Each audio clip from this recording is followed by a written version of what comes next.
এবার পঞ্চতত্ত্ব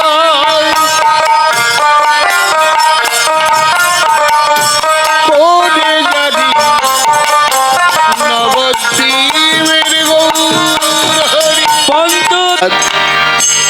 যিনি কামদেব তার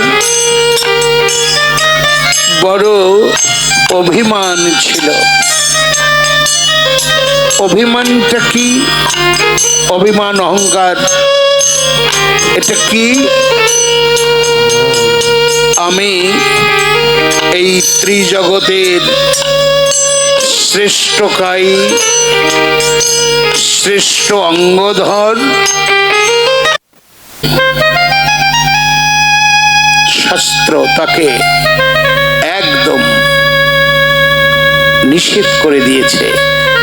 এই কথাটি ভক্তি রাজ্যের অগ্রহণযোগ্য। তাহলে ভগবান কি করে পাবে? কে পাবে? একটি কথাই যথেষ্ট। সে কথাটা কি? ভগবান কার? ভক্তি আছে যার।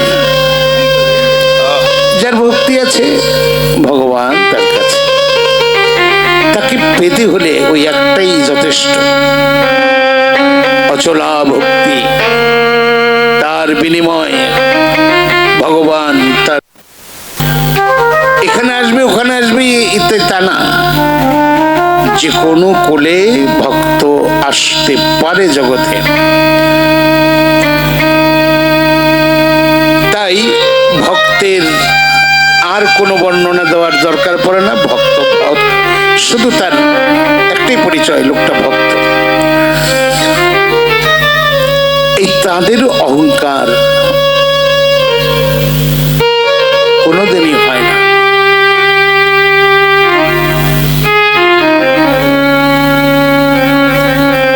একটা কথা না বললেই হয় না। আমাকে অপরাধ মার্জনা করবেন। আমার হৃদয় থেকে আমি এটা কোনো পথিক দেখছে, দেখার পর সাধারণ ছোট্ট একটা ব্যাঙ সে এর বিশাল একটা হাতিকে লাথি মারলো, এর কারণটা আমি দেখব। হাতি চলে গেল, একটা কাঁচি দিয়ে ওইটাকে খোদে ব্যাঙটার অবস্থান দেখছে। তো মানুষের আনাগোনা টের পেয়ে ব্যাঙটা লাফ দিয়ে অন্যত্র চলে গেল। ওইখানে এক 4 আনা পয়সা, আগে এখন পাবেন না, ওই 4 আনা পয়সা বুকের মধ্যে নিয়ে তাপ দিচ্ছিল। পথিক জ্ঞানী লোক, তিনি জানলেন আসলে ব্যাঙে লাথি মারছে, আসলে ব্যাঙ মারে নাই, এই 4 আনা পয়সার অত্যন্ত গরমে এই কাজটা করছে। তার ধারাবাহিকতা এখনো আছে। মানুষ ওই টাকার গরমে অনেক কিছুই করতে চায়, এটা অপরাধ। ধন ঐশ্বর্য আপনার কাছে আছে, আজকে আছে কালকে নাই, এটাই স্বাভাবিক। আজকে আপনার কাছে পকেটে আছে, কালকে তার অন্যের পকেটে চলে যাবে। তা নিয়ে আমার অহংকার করার কি আছে? আজকে যিনি এই বিশাল যজ্ঞের আয়োজন করেছেন তারা আপনারা সবাই চেনেন, জানেন। লোকটা যখন হাইটে যায় তাকে কি মনে হয় যে ওনার ভিতরে বিশাল কিছু জমা আছে? এই ধরনের অহংকার, এই ধরনের এটা সেটা ইত্যাদি। কি কথা ঠিক বললাম? কি সে আর কেউ নাই, আমাদের সুভাষ দা।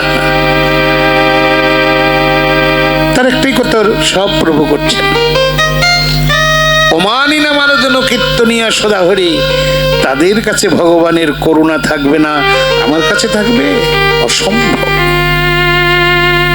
এইরকম নিমিত্ত মাত্র সব প্রভু করছেন, আমার কিছু নেই। আমি যা কিছু দিচ্ছি এখানে সবই তারই দান। আপনি যদি একটু পূজা করতে বসেন, একটু জল দিলেন, একটা ফুল দিলেন, একটা তুলসী পাতা দিলেন গোবিন্দের কাছে, প্রার্থনা করলেন। এখানে আপনার কিছু আছে তৈরি করা? প্রার্থনার শেষে কি বললেন? আমি যা দিয়েছি সে তো তোমারই দান, গ্রহণ যত করেছ ঋণী তত করেছ আমায়। আমি যা দিচ্ছি সবই তোমার সৃষ্টি থেকে দিয়েছি, তুমি যত গ্রহণ করেছ ততবার যেন আমি ঋণ হয়ে গেছি।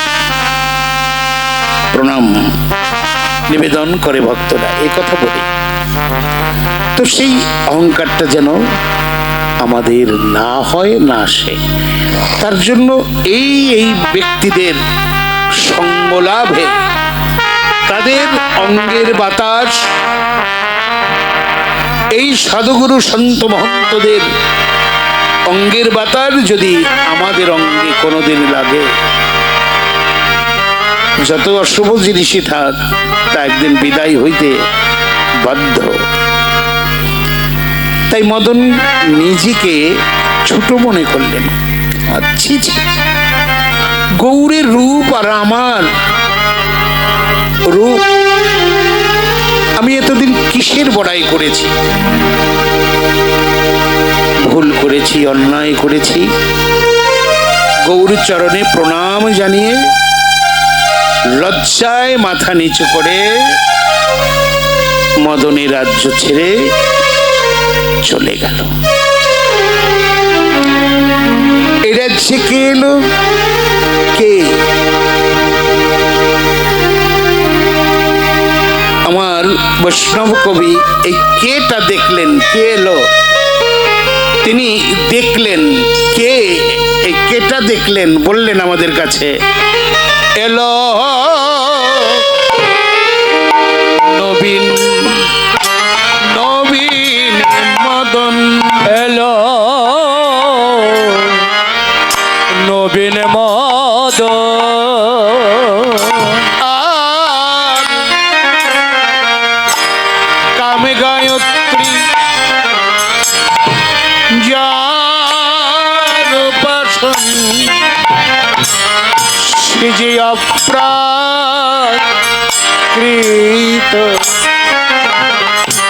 নবীন মদন। কামে গায়ত্রী যার উপাসন, হেলো অপরাকৃত নবীন মদন। সে যে বেড়ায় শিবে বাবা দারে,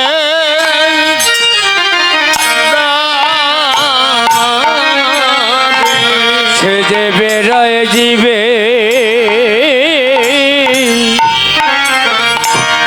দরে দরে, সেই হরি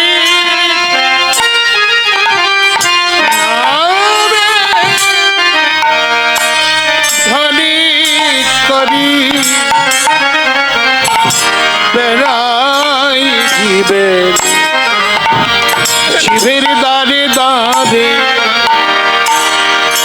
অপরা হরি নামে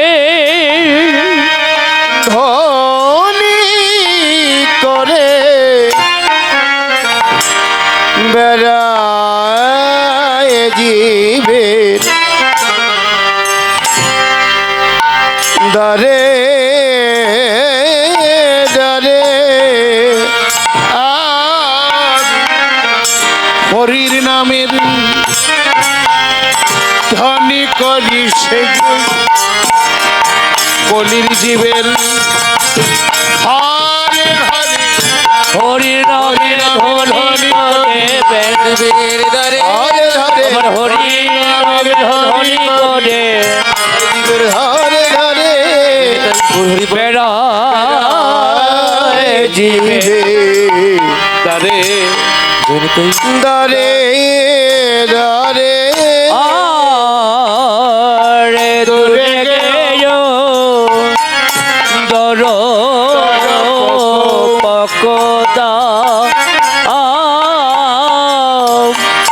দূরে গেও দর পকদা মদনেশী এই যে রাজ্য যেখানে আমরা বসে আছি, এই রাজ্যটা দখল করে নিলেন অপ্রাকৃত নবীন মদন। এখানকার নামকরণ করলেন কি? প্রেম রাজ্য। যেখানে আমরা বসে আছি এই জায়গাটার নাম প্রেম রাজ্য।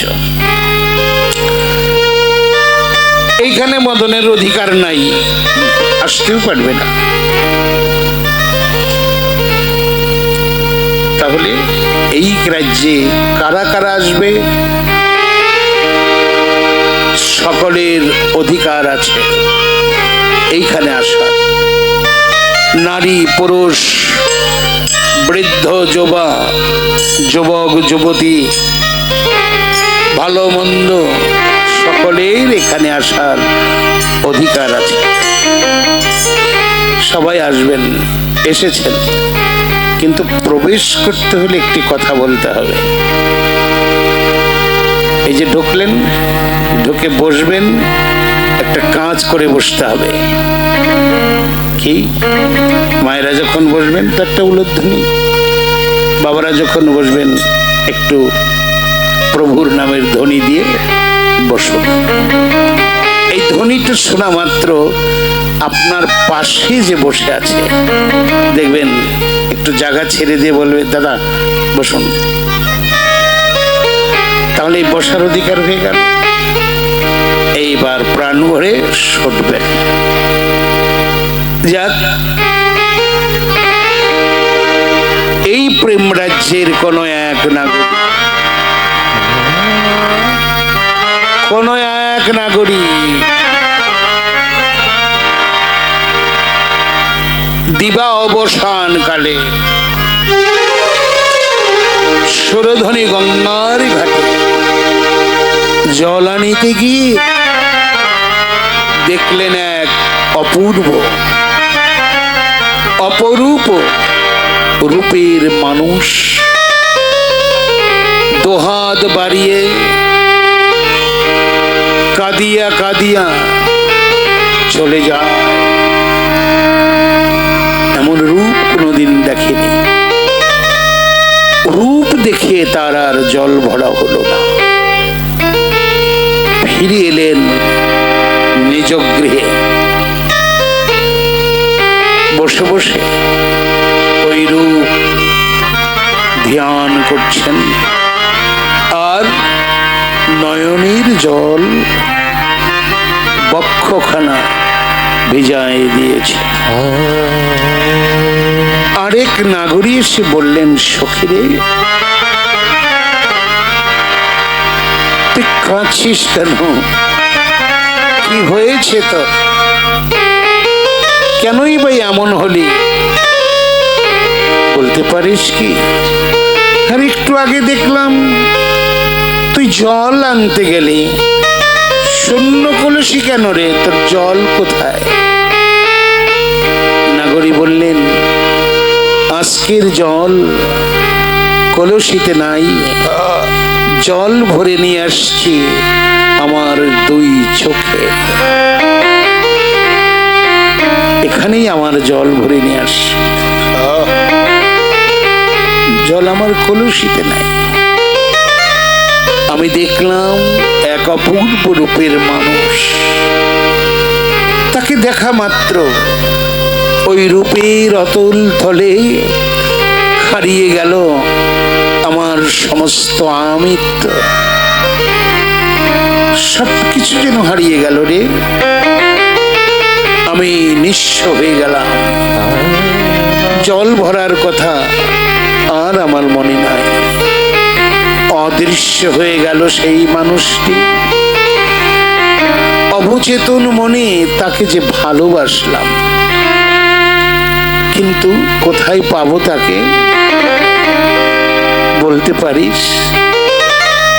ভালোবাসার সমাপ্তি কোথায়? ভালোবাসার সমাধি রচনা হয় কোথায়? চোখের জলে।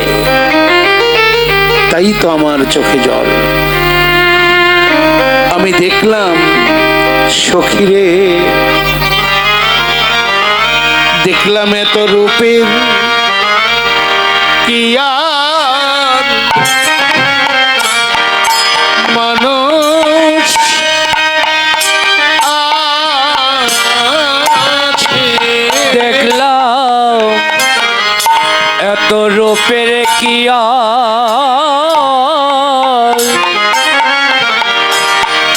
মানুষ আছে। আমি জল ধরিয়ে দেখে গেলাম এত রূপী এর কি আর মানুষ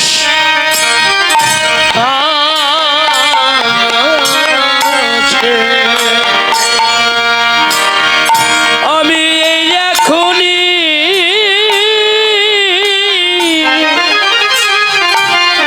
আমি দেখে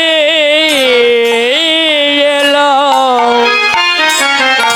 এত রূপের কি আর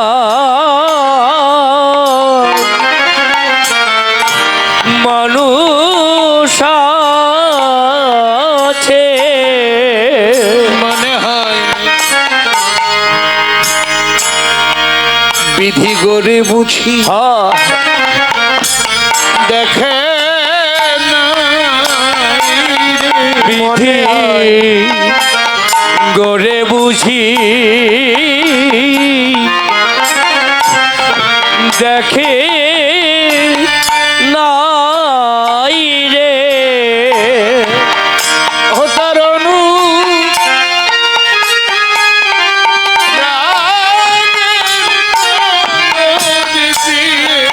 বেশ বিধি গড়ে বুঝি দেখে নাই রে। ওরে অনুরাগে নয়ন দিয়ে আমি এই এখনই করে বুঝি দেখে নাই রে। সেই